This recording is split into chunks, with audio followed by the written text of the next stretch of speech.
Venue de ce sujet des villes abandonnées lors d'un bilan de routine chez le médecin pour la thyroïde.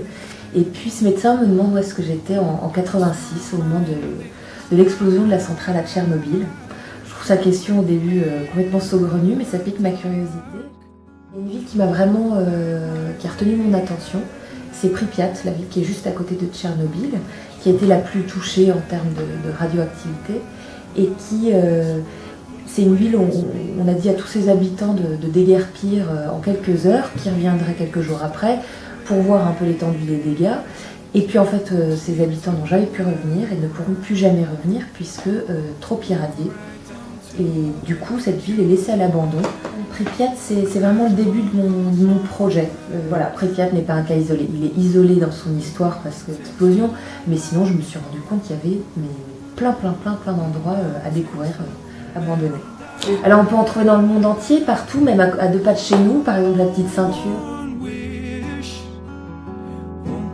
Et plus loin en Chine, Ordo, cette ville énorme qui a été construite où il n'y a pas un habitant, une ville totalement déserte, flambant neuve. Bonny aux États-Unis, les gens sont partis, il reste plus que les carcasses des maisons, des voitures. Ces villes fantômes, elles me touchent parce qu'elles sont toutes, sans exception, vidées de toute âme. On sent qu'il y a eu une vie avant, il y a eu un passage. Et plus rien.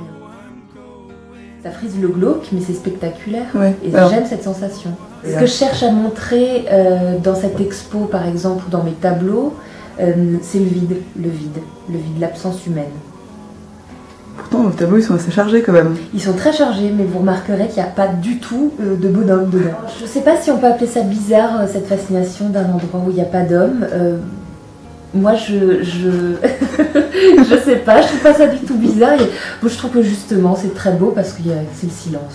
Voilà, j'aime bien, c'est le vide, c'est le silence. Et je pense que c'est par le vide qu'on crée. Je voulais rendre hommage à ces villes parce que finalement, elles ne sont pas oubliées. Bonne expo et bienvenue dans ma vie.